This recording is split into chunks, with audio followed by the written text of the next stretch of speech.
आपने महाभारत जैसा ग्रंथ लिखा, आपने समाज के विकास के लिए, उत्थान के लिए, उन समाज का मार्ग प्रशस्त हो इसके लिए बहुत से ग्रंथ और पुराण लिखे, इतने पर भी आप दुखी हो।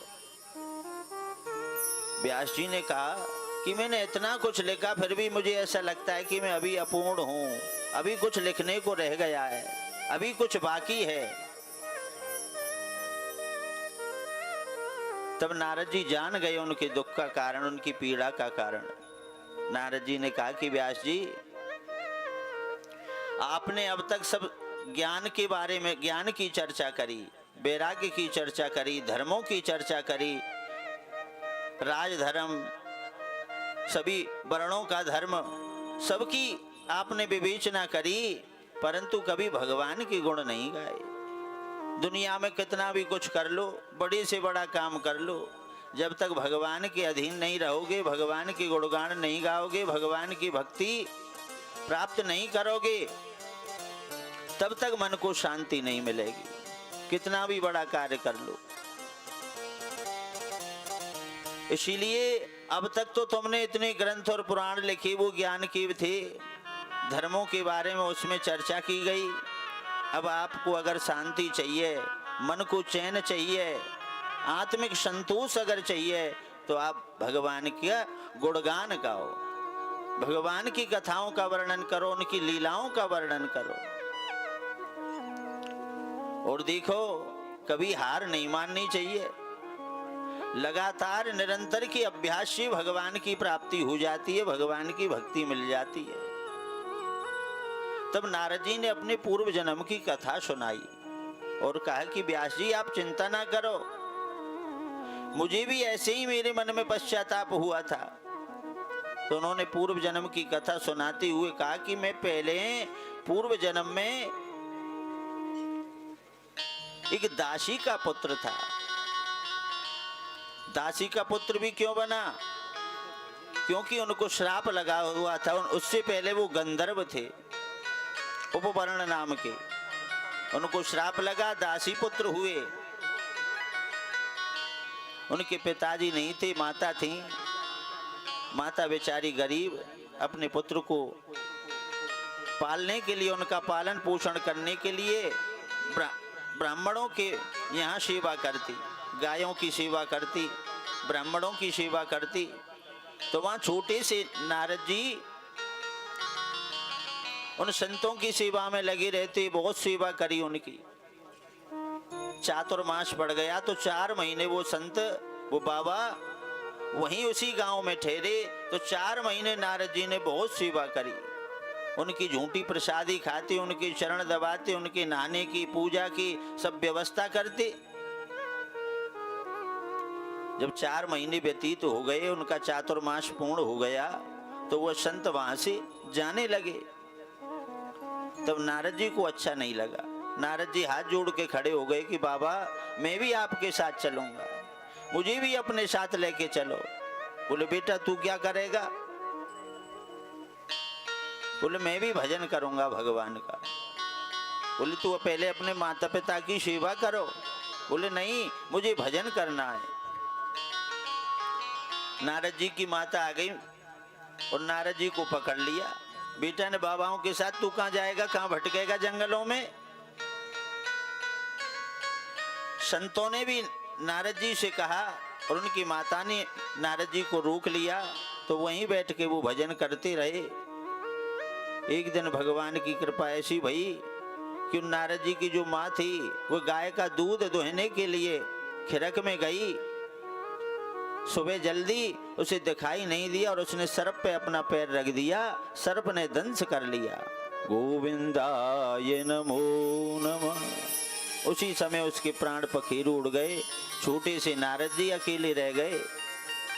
एक बार तो नारद जी के मन में प्रसन्नता भई कि भगवान ने मुझ पे ऐसी कृपा करी कि माता मेरे आड़े आ रही थी, मुझे भजन नहीं करने दे रही थी। मेरी मैया को ठाकुर जी ने उठा लिया, मैं निश्चिंत हो गया, खूब भजन करूंगा। मुंह पर कृपा करूं ये भांति, सब तज भजन करूं दिन राति। नारद जी के मन में तो यही था पहले से ही, प्रभु कोई ऐसी कृपा करो ये सब बंधन छूट जाएं, मैं आपके चिंतन में, आपकी भक्ति में, आपकी पूजा में लग जाऊं। और भगवान ने उनकी सुन ली। अब तो नारद जी माँ का दाह संस्कार करने के बाद जिस दिशा में वो संत गए थे उसी दिशा में नारद जी भी चल दिए। वो संत कहीं नहीं मिले, लेकिन उन संतों ने नारद जी के लिए एक जाते हुए एक मंत्र दिया था, वासुदेव गायत्री का। ओम नमो भगवते तुभ्यम वासुदेवाय धीमहि प्रद्युम्नाय निरुद्धाय नमः संकर्षणाय च। इसी मंत्र का जाप करने लगे, निरंतर जाप करने लगे। एक वृक्ष के नीचे बैठ गए और वहीं भजन करने लगे। जब बहुत समय व्यतीत हो गया नारद जी को भजन करते करते, उनको कोई आभास नहीं हुआ भगवान का कि भगवान हैं। लेकिन साधु बाबा तो, संत बाबा तो कह के गए थे कि भगवान होते हैं, पर मुझे इतने दिन हो गए भजन करते करते अभी कोई अनुभूति नहीं भाई। नारद जी लगे रहे और एक दिन क्या चमत्कार हुआ कि नारद जी के हृदय भवन में भगवान श्याम सुंदर की वह दिव्य झांकी प्रकट हो गई और प्रकट हुई क्षण मात्र में वो विलीन भी हो गई, लुप्त हो गई। जिस नारद जी ने दिल भर के वो झांकी निहारी भी नहीं थी, इतने में वो विलीन हो गई। नारद जी छटपटा गए, नेत्र खुल गए। बार बार उस ध्यान को लगाते हैं, उस छवि का ध्यान करते हैं, फिर वो छवि ध्यान में नहीं आती। अब तो नारद जी रोने लगे, विलाप करने लगे उन जंगलों में।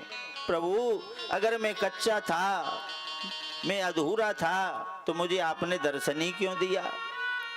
अरे मैं पक जाता, मुझे जब ही दर्शन देते।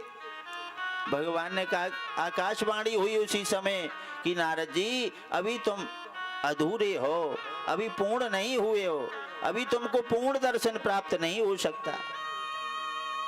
बोले प्रभु मेरी पूर्ण तपस्या हो जाती तभी पूर्ण दर्शन देते। बोले बेटा मैं अगर तुझे दर्शन नहीं देता तो तुमको भ्रम हो जाता कि बाबा पागल तो नहीं बना गए कि भगवान है कि नहीं। इसलिए भगवान अपनी रूप रस माधुरी की थोड़ी सी चटनी चटा देते हैं जीव को, इसको अनुभूति करा देते हैं कि भगवान नाम की चीज कोई है, वह शक्ति तो है, मानो या ना मानो। और जो भगवान की भक्ति करते हैं ना, उनको तो भगवान अनुभूति कराते ही रहते हैं। हर पल हमको अनुभूति होती रहती है, हम करें या नहीं करें। अहो देवर्षि ऋषि धन्यो वयम यत कीर्ति सारंग धनवना गायन माध्यन्यदम तत्रयो रमयत आतुरम जगत। धन्य है वो देवर्षि नारद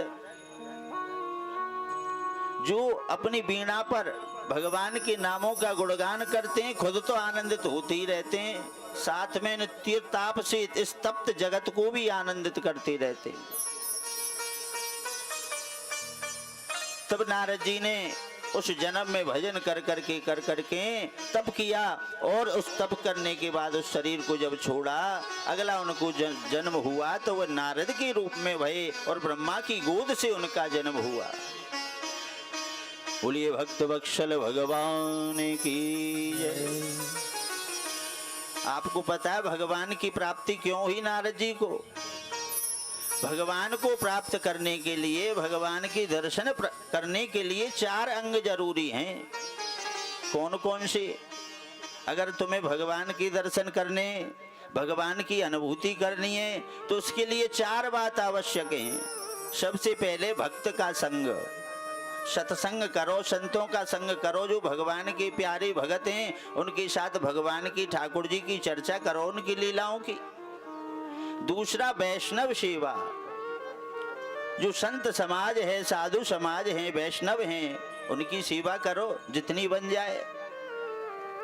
तीसरा है भक्त प्रसाद, जो उच्च कोटि के संत हैं, जो भगवान की जिन्होंने अनुभूति की है, उनकी कोई शीत प्रसादी झूठन मिल जाए कभी थोड़ी सी, उस झूठन को खाने से ही ना हृदय की शुद्धि हो जाती है।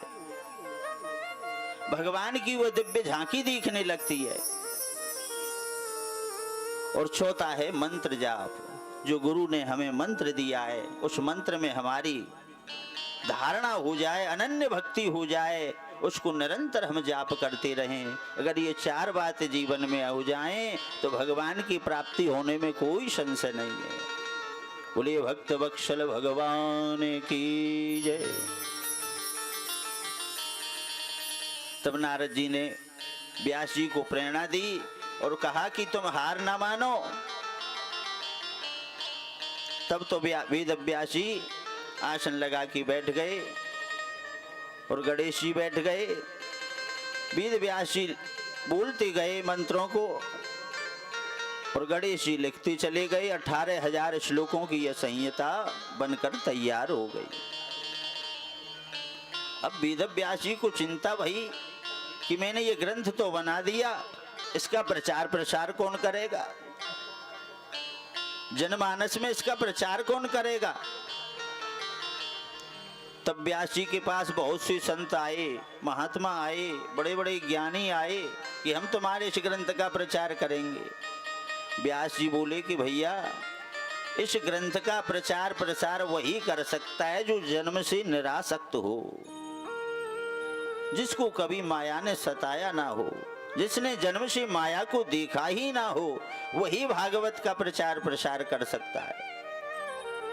ऐसा कोई है ही नहीं संसार में जो जन्मा है, जन्म लेने के बाद माया में तो लिपटता ही है। भूमि परत डावर पानी, भूमि परत डावर पानी, जिम जीवई माया लपटानी, जिम जीवई माया लपटानी, भूमि परत डावर पानी, भूमि परत डावर पानी, भूमि परतवा डावर पानी, जिम जीवई माया लिपटानी। जब बारिश होती है ना आकाश से, तो आकाश से जो बारिश की बूंद गिरती है ना, वो एकदम निर्मल और शुद्ध पवित्र होती है। अमृत के समान उसमें मिठास होती है, ठंडी होती है। इसी प्रकार जीव जब इस संसार में आता है तो वो निर्मल आता है। जैसे वो बूंद आकाश से गिरते समय जैसे ही धरती में गिरी और उसने धूल धूसरित हो जाती है, मिट्टी उससे लिपट जाती है, उसकी निर्मलता समाप्त हो जाती है। ऐसे ही ये जीव जब संसार में जन्म लेता है, आता तो एकदम निर्मल और शुद्ध पवित्र है, लेकिन जैसे ही इस पृथ्वी पे गिरा माया ने उसे लपेट लिया। तो ऐसा कौन है जिसको माया ने ना सताया हो। सब संत महात्मा लौट गए, भैया हमने तो सब माया देखी, हम तो माया के बाद ही निरासक्त हुए, संसार से विरक्ति भई है। यहीं पर थोड़ा सा भाग महाभारत का आता है। जब कुरुक्षेत्र में महाभारत का युद्ध हुआ और दुर्योधन की जंगा भीष्म की गदा से टूट गई।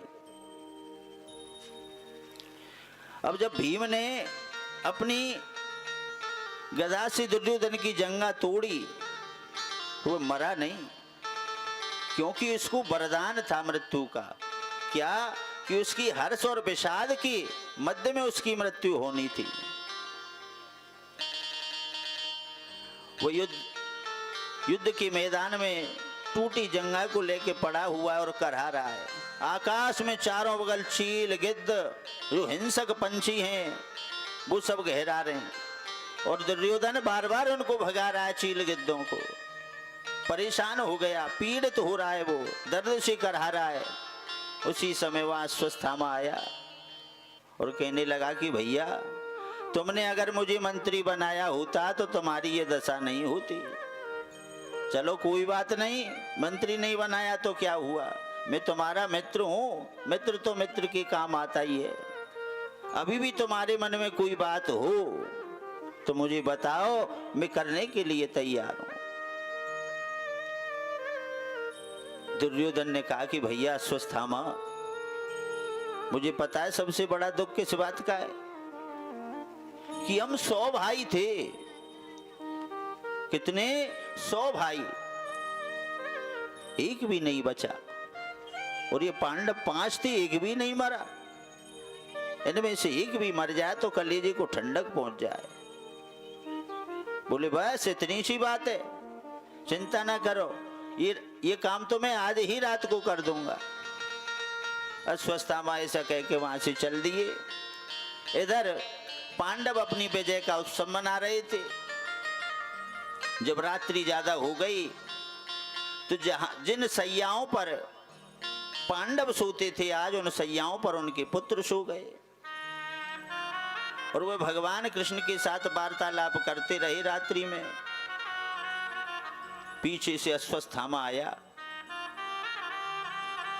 और उसने उन सोते हुए पांडवों के 5 पुत्रों का धड़ और सर अलग अलग कर दिए। आप एक बात विचार करो, पांडव भी राजा थे। जब वो अपने बच्चों को छोड़ के गए शिविर के पास, कोई ना कोई तो पहरा दे रहा होगा, पहरेदार भी होंगे। क्या किसी ने रोका नहीं अश्वत्थामा को? क्या किसी ने देखा नहीं मारते हुए? जब भगवान श्री कृष्ण पांडवों को ले जा रहे थे सत्संग के लिए कि चलो आज ठाकुर जी की चर्चा करेंगे, विजय का, हमारी विजय हुई है, तब पांडवों ने कहा कि केशव, हम जा रहे हैं, यहाँ बच्चे हैं, हमारी स्त्रियां हैं, इनकी सुरक्षा के लिए क्या करें?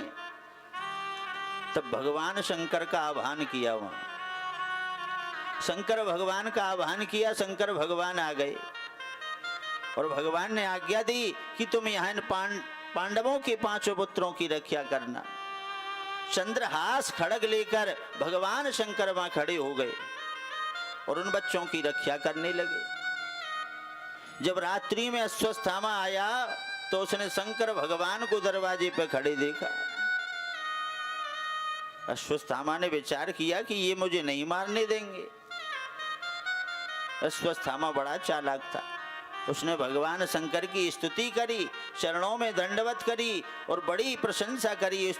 बहुत स्तुति करने के बाद शंकर भगवान प्रसन्न हो गए अश्वत्थामा से। अश्वत्थामा, वरदान मांगो, वरम ब्रूहि। बोले भगवान ऐसा वरदान दो कि मैं आपके इस खड़ग से इन पांडवों के 5 पुत्रों को मार डालूं।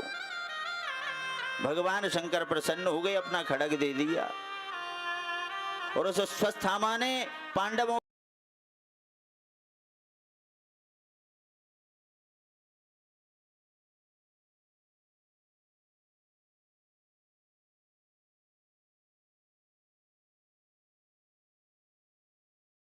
क्योंकि शंकर भगवान विनाश के देवता हैं।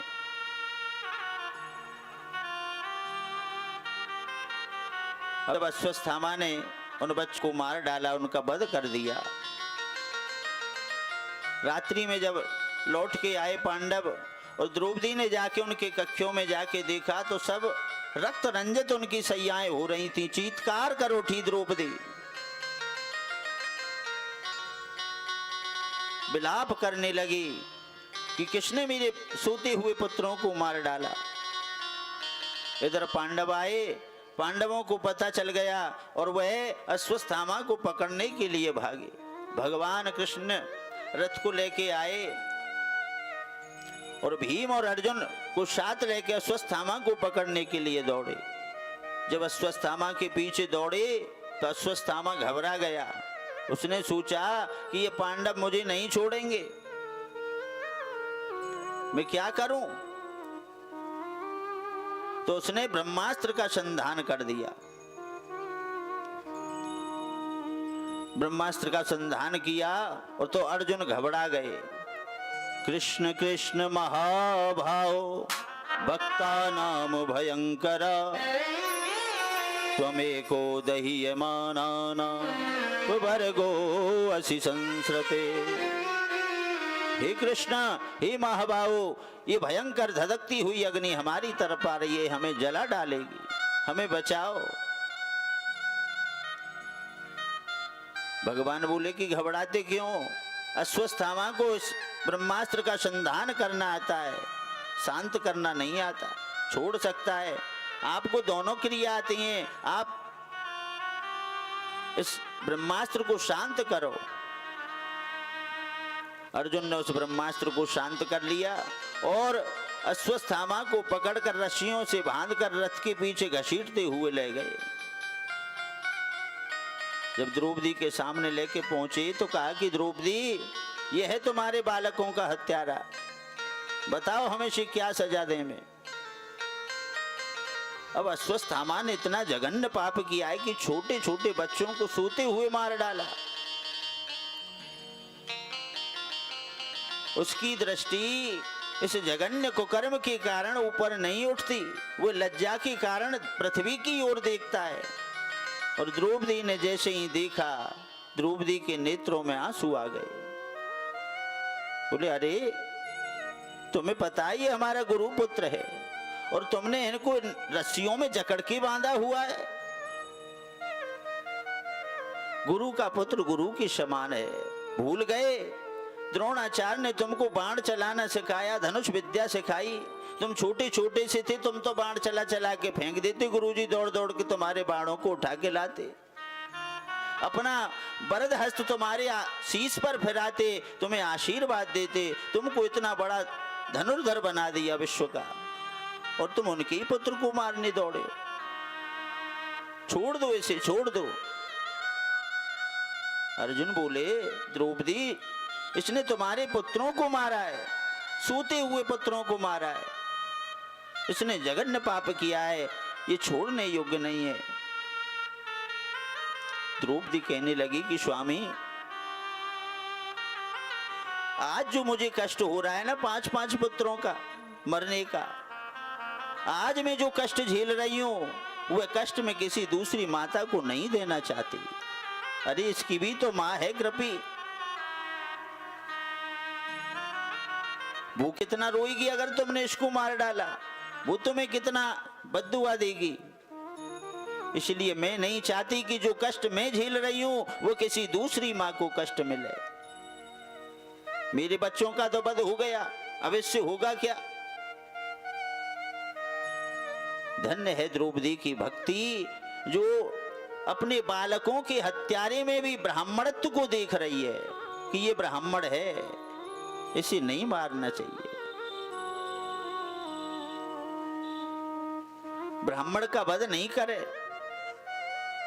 द्रौपदी ने आज ये बता दिया कि कितनी अटल श्रद्धा है उनकी भगवान के चरणों में, भगवान की भक्ति में। 5 पुत्र मर गए, फिर भी अपने पुत्र के हत्यारे के बारे में वो बुरा नहीं सोच रही है, उसमें भी वो ब्राह्मणत्व को देख रही है। द्रौपदी ने अश्वत्थामा को बचाने का प्रयास किया, परंतु भगवान कहने लगे कि अर्जुन, तुम्हें पता नहीं है ये आताताई है, आताताई को छोड़ना नहीं चाहिए, चाहे कोई भी हो। आताताई ब्राह्मण बंधु न हंतव्यम आताताई वधारणम। ब्राह्मण का वध नहीं करे और आताताई को छोड़े नहीं, चाहे कोई भी हो। अब तो अर्जुन संशय में पड़ गए, मैं क्या करूं? भगवान तो दोनों बात कह रहे हैं कि आताताई को छोड़े नहीं, चाहे कोई भी हो। आताताई कौन होता है? 6 पाप करने वाला आताताई होता है। किसी के दूसरे के घर में आग लगा देवे, वो आताताई है। वो दूसरा है किसी दूसरे के धन को हरण कर लेवे, किसी दूसरे की स्त्री का हरण कर ले जाए, किसी दूसरे की जमीन को ठग लेवे, अतिक्रमण कर लेवे, सोते हुए को मारे, जहर दे के मारे, आग लगा के मारे। ये जो 6 पाप करता है ना, वो आताताई कहलाता है। और इसने सोते हुए बालकों का वध किया, इसे छोड़ना मत। अर्जुन को ध्यान आ गया कि भगवान ने जब मुझे गीता का उपदेश दिया था, तब कहा था कि जो माननीय पुरुष है ना, उनका मान भंग कर दिया जाए तो वो मृत्यु के समान होता है। और द्रौपदी के कथन का भी यहाँ मार्मिक रहस्य समझ में आता है। द्रौपदी क्या कहना चाह रही है? क्या बुरे आदमी को मारने से बुराई समाप्त हो जाएगी? क्या रावण को मारने से बुराई समाप्त हो गई? कंस को मारने से बुराई समाप्त हो गई? अगर मारना है हमें, हमारे समाज में कोई बुरी कुप्रथा है, कोई बुरा प्रचलन है, अगर उसे हमें समाप्त करना है तो बुरे व्यक्ति को नहीं करना, उस बुराई को समाप्त करना है।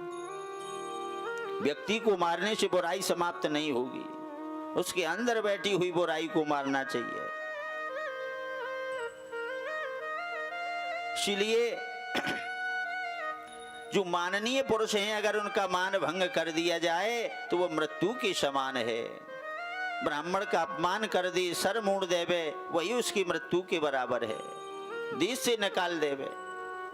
अर्जुन की समझ में आ गया और भगवान ने आज परीक्षा भी ली अर्जुन की। मैंने इसे जो पढ़ाई थी, गीता का ज्ञान दिया, इसकी कितना समझ में आया आज पता चल गया। अर्जुन उसमें पास हो गए, अर्जुन समझ गए। अर्जुन ने अपनी बाण की टंकोड़ से उसकी अश्वत्थामा के माथे में जो दिव्य तेज मणि थी उसे निकाल लिया और वहां से भगा दिया। बोले जाओ, हमारी सीमा से पार चले जाओ।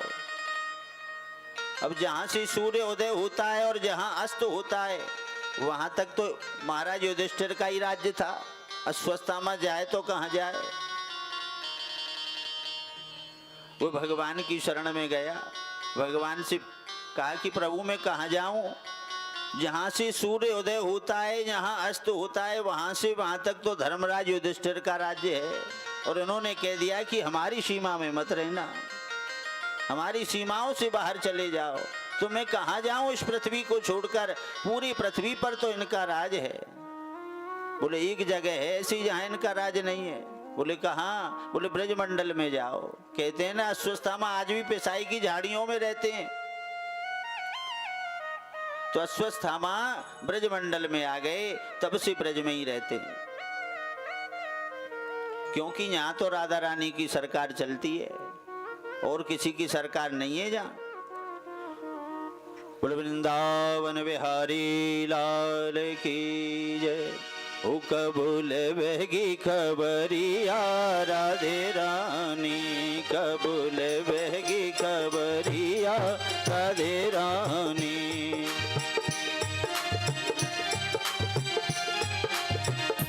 कबूल बहगी खबरिया राधे रानी, कबूल बेगी खबरिया राधा रानी। ओहो राधा रानी मेरी महारानी, राधा रानी मेरी महारानी। कबूल बहगी खबरिया राधे रानी, कबूल बेगी खबरिया राधा रानी। जय हो।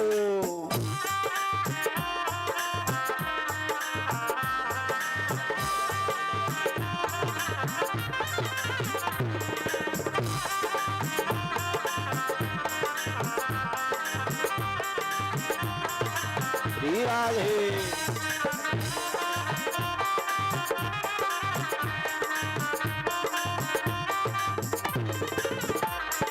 काना तेरो नाम पुकारे जय राधे जय राधे, काना तेरो नाम पुकारे जय राधे जय राधे। काना तेरो नाम पुकारे जय राधे जय राधे। काना तेरो नाम पुकारे जय राधे जय राधे। तू तो दौड़ी दौड़ी आवे, तू तो दौड़ी दौड़ी आवे राधे रानी। कबूल बहगी, कबूल बहगी खबरिया राधे रानी, कबूल बेगी खबरिया राधे रानी। ओह महारानी मेरी ठाकुरानी, महारानी मेरी ठाकुरानी। महारानी मेरी ठाकुरानी।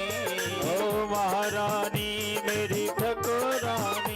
कबूल बहगी, कबूल बहगी खबरिया राधे रानी, कबूल बेगी खबरिया राधा रानी।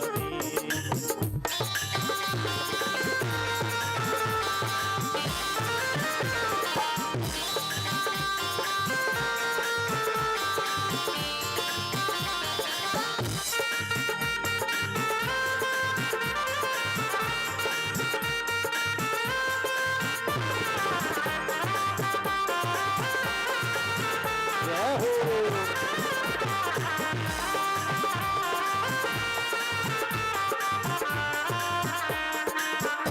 की तुम प्रीतम प्यारी हो वृषभान दुलारी। कान्हा की तुम प्रीतम प्यारी हो वृषभान दुलारी। कान्हा की तुम प्रीतम प्यारी हो वृषभान दुलारी। कान्हा की तुम प्रीतम प्यारी हो वृषभान दुलारी। तेरी छब तो प्यारी लागे, तेरी छब तो प्यारी लागे राधे रानी। कब लेवेगी खबरिया राधा रानी, कब लेवेगी खबरिया राधा रानी। हो राधे राधे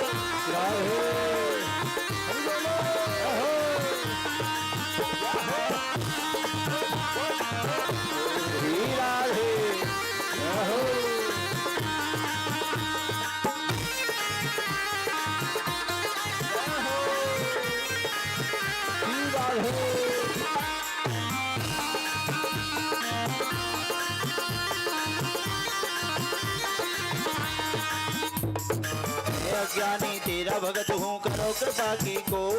मैं अज्ञानी तेरा भक्त हो करो कृपा की को। मैं अज्ञानी तेरा भगत हूँ करो कृपा की को। मैं अज्ञानी तेरा भगत हो करो कृपा की को। जन्म सफल है जाए मेरो, जन्म सफल है जाए मेरो राधे रानी। कबूले बहगी कबूले बहगी खबरिया राधे रानी। खबरिया राधा रानी, बुलेवेगी खबरिया राधा रानी।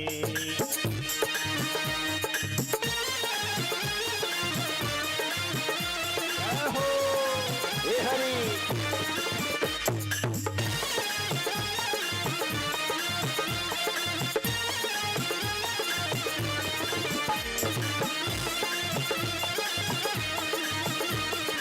जय हो।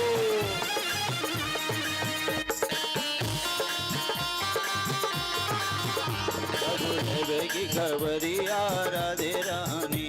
कब लेवेगी खबरिया राधे रानी। तेरी भक्ति करूं निरंतर तेरो ही गुण गाऊं। तेरी भक्ति करूं निरंतर तेरा ही गुण गाऊं। तेरी भक्ति करूं निरंतर तेरो ही गुण गाऊं। तेरी भक्ति करूं निरंतर तेरा ही गुण गाऊं। तेरी भक्ति में शक्ति है, तेरी भक्ति में शक्ति है राधे रानी। कबूल बहगी कबूल बहगी खबरिया राधे रानी। कबूल बेगी खबरिया राधा रानी। कबूल बेगी खबरिया राधा रानी। जय हो जय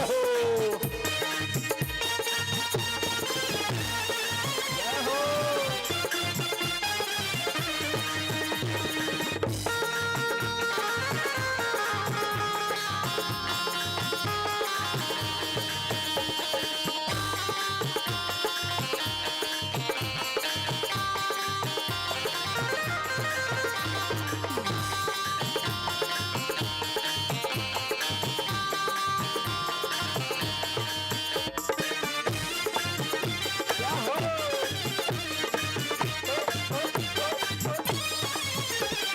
तेरी भक्ति करे जो प्राणी तन निर्मल हो जाए। तेरी भक्ति करे जो प्राणी तन निर्मल हो जाए। तेरी भक्ति करे जो प्राणी तन निर्मल हो जाए। तेरी भक्ति करे जो प्राणी तन निर्मल हो जाए। तेरी लीला कैसी निराली, तेरी लीला कैसी निराली राधे रानी। कबूल बहगी बेगी खबरिया राधा रानी। कबूल बेगी खबरिया राधा रानी। ओ राधा रानी मेरी महारानी। अरे राधा रानी मेरी महारानी। ओ राधा रानी मारी ठाकुरानी। ओ राधा रानी मारी ठाकुरानी। कबूल बहगी खबरिया राधे रानी। कबूल बेगी खबरिया राधा रानी। जय हो